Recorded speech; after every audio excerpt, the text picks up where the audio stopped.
I've been waiting all night. Hi guys, welcome back to my channel. Welcome to today's video.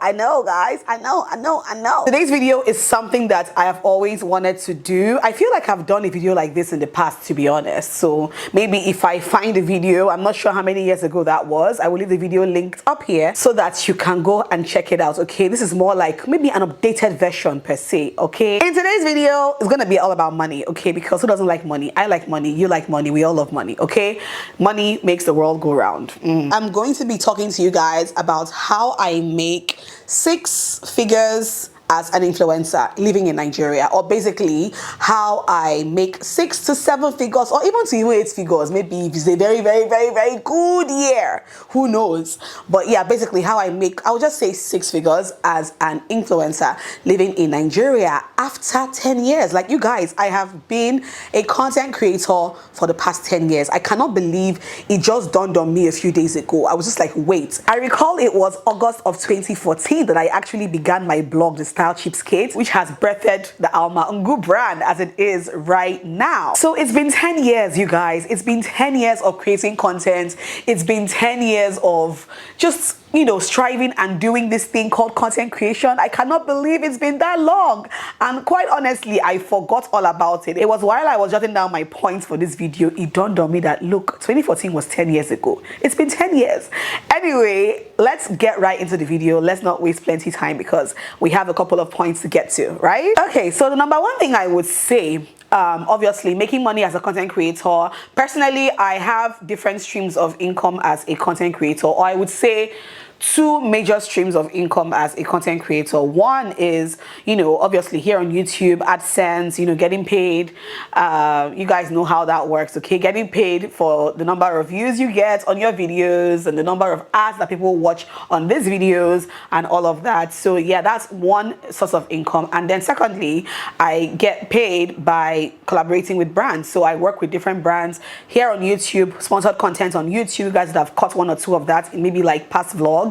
Or also like sponsored dedicated videos, as well as, you know, brand collaborations or brand deals on Instagram, which I think it's my major platform where I work with brands. It's my Instagram, and a few on TikTok as well. So basically those are like my major streams of income as an influencer and a content creator. Till today, I don't think I've actually keyed into affiliate marketing. I don't think I have actually done that till today. I don't know why, but I really should explore options on affiliate marketing because honestly, I don't do affiliate marketing. I just don't. Okay, all right, so basically that is it. Okay, those platforms: Instagram, TikTok, YouTube, mostly YouTube and Instagram for the most part. Now, first things first, what I would say is making a good living off of content creation, you have to be able to build a loyal, organic community, yes, on all of your platforms. And by loyal, I mean it's very easy for you to like want to have followers. It's very easy for you to like want to gain all those plenty followers, all those plenty numbers. For me, I don't really care for followers. I mean, here we are 10 years after and I have not hit 100k on any of my platforms. Instagram, YouTube, TikTok, nothing. I have not hit 100k on any of those platforms. People will come on YouTube today and get to 100k like in 3 months, but that has not been my story. And I have learned not to focus on that subscriber count or that follower count, because at the end of the day, you can have so many followers and have so many subscribers and your community is not loyal to you, or your engagement is low, or your views are low. So for me, I prefer to grow organically and I prefer to build a loyal community. A community of people that you know are loyal to you, people who will always engage with your content, people who love you for who you are, people who look forward to your videos, who look forward to your content, people who are always there for you, your online family, more or less. And I'm very proud to say that I have a very loyal online community. Like, I love my online family so much on Instagram and on YouTube. I love you guys so much because you guys have shown me times without number that you are there. Like, you guys are there for me, right? A community that would always take your recommendations seriously. People that you know will go get this thing because Alma said it's nice. Like, I've had people DM me so many times, oh, I got this because you said it was nice, and I love it. Oh, I got this. And one thing is that I personally will never recommend anything I do not use.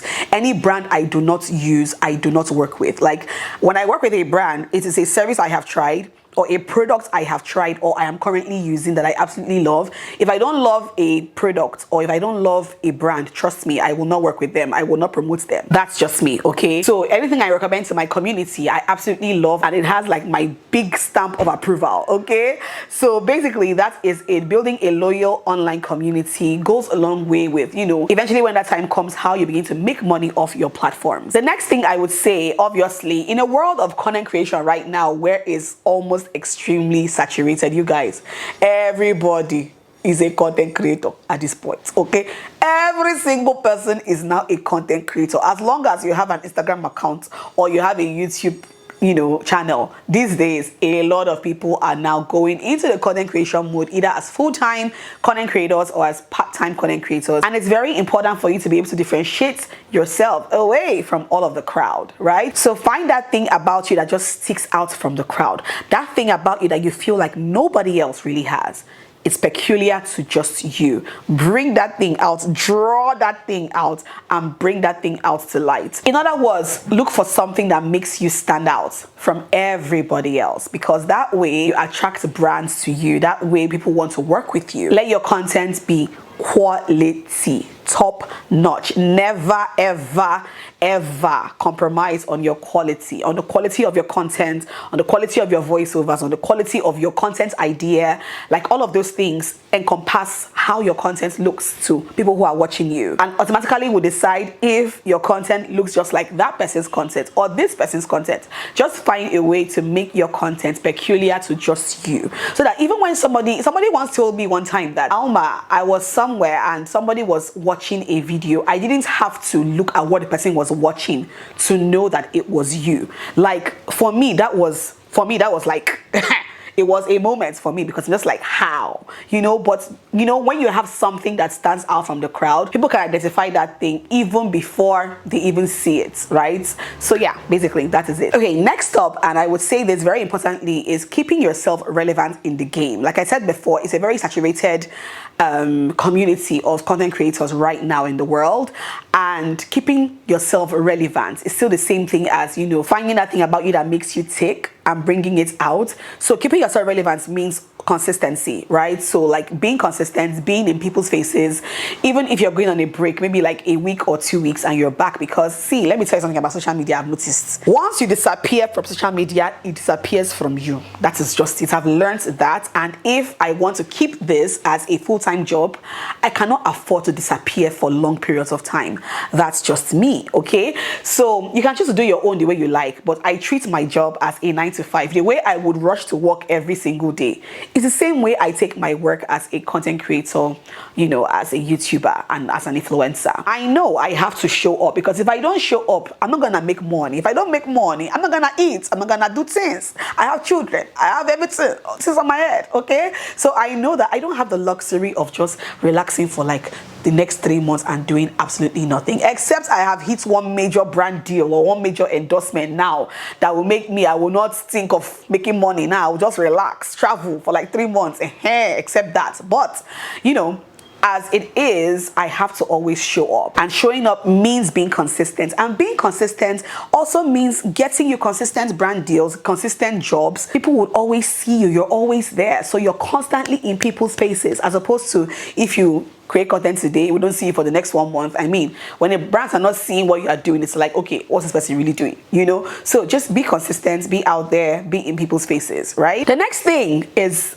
a question I get asked a lot of times, and I think I've gotten this question so many times, but I've not answered in detail to the best of my ability, and it's how to rate yourself as a content creator, as an influencer, how to put a price to the service that you're offering to people. For me, I would say that there are different factors there are different factors that make up how you charge brands or how you rate yourself. Number one, I would have said before, like rewind to like 3-4 years ago, I'd have said your follower count. But these days, to be very honest with you, your follower count, yes, it plays a role in how you rate yourself, but I feel like your engagement and your reach plays a higher role in how you rate yourself, because you can have 40k followers, for example, and your engagement is like 1,000, I feel like you cannot be charging the same thing that somebody who has exactly 40k followers and maybe has 35k engagement or reach. You guys cannot be charging the same thing because the brands are going to get different results from the two of you. So yeah, number of followers, it used to count back then, but I feel like your engagement counts more. Your number of followers can give you a guide as to how to start charging, right? But then your engagement also plays a role, and also factor in the kind of work that goes into your kind of content creation. So you know, basically how much time you spend, how much time you're going to spend creating that video or taking those pictures. Factor that into, you know, basically how to rate yourself. And if you are in doubt or you don't know, or you're completely clueless on how to charge, feel free to reach out to anybody. Like for me, feel free to reach out to me, because I have given people that advice in the past before. I have had people reach out to me and be like, I don't know how to charge, you know, I'm new to this, and I have brands reaching out to me now, I don't know how to charge, and I've guided them, okay, on how to charge based on their follower count and based on their current engagement. I am free to discuss that, you know, in emails or in DMs as the case may be. But yeah, basically rating your services should be based on all of these factors: the data you're going to use to upload that content, time that you're going to spend on creating that content, and every other thing, okay? If it's about, if you have to run generator to film your content, the price of fuel, like so many things. I feel like there are so many things that you think about when you are going to rate yourself, right? And I will also say this also, next up and very quickly, is don't be scared to up your rates. Like I feel like if you were charging, for instance, 50,000 naira as at last year to create a video for a brand, last year and this year, it's not the same money. In fact, in the world of Alma, yesterday and today is not the same, okay? Because you guys know, especially if you're living in Nigeria, not even Nigeria, I feel like all over the world, a lot of countries are going through economic turmoil. So I feel like when you factor in the fact that fuel was so and so amount, data was so and so amount, this was so and so amount, this camera that I'm using to film now was so and so amount, this year the prices of things have changed. This year, this money that you would have paid me last year could have gotten me this last year. But this year now, this money that I was charging last year can only get me this and this and this. Obviously, you would up your rates. And I feel like a lot of creators are very scared to up their rates, me inclusive, to be very honest with you. I feel like between last year and this year, in terms of upping my rates, I've only upped my rates by like, I don't know, by like 50k, like 2 or 3 times, to be honest. I haven't really like upped my rates like drastically. So don't be scared to up your rates. If you feel like this thing I'm offering, I offered, you know, last year, that was this price, is no longer sustainable for me this year, trust me, feel free to up your rates. If you are still in doubt, ask questions. If you're close to other content creators, ask them, oh, how much are you charging brands now? You know, I want to know how to up my rates. Or ask people, you know, I have friends I confide in. I ask, even my husband, you know, has advised me before, change this thing from this price to this price. You know, don't be scared to up your rates, because you'll be shocked that these brands are willing to pay that rate that you're upping now ×3. Just so you know, okay, they are willing to do it. It's only maybe when you up your rates and brands are running away, then you know that something is wrong. But trust me, if you up your rates and brands are still able to afford your rates, then it means that you're doing something right, okay? Also, if you're upping your rates not well enough, and every brand that reaches out to you is able to pay your rates, like every single brand is willing to pay your rates, then it's time to up your rates. Especially if they don't negotiate your rates with you, they just pay upfront, pia, pia, pia.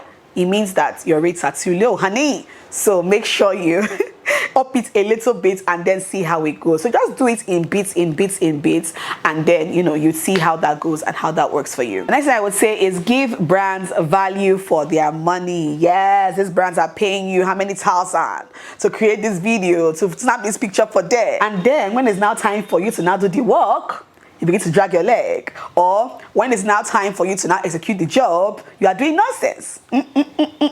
There's no way the brand will come back tomorrow if they say that your job was very lackadaisical. Like, they will just feel like this one is not serious, like we can't work with her anymore. It makes no sense. So the same energy I use to collect money from brands, the same energy that you should use to do the work, okay? In fact, for me, I feel like I over deliver when I work with brands. Like when brands give me a job to do, I could just do it in any way and they will still love it, but I go the extra mile because I want these brands to come back tomorrow. I want to establish myself in the minds of these brands, or in the minds of whoever is representing that brand. I don't want to do a job for a brand and they grudgingly accept the job, and then tomorrow a bigger campaign is happening, they don't call me. Like, why will you not call me? Hello. So I put my best foot forward every single time I get a brand deal, whether it's a smaller brand, a bigger brand, an average brand, whatever it is. I try to do my best at all times, because those things have a way of coming back to you. You do nonsense work,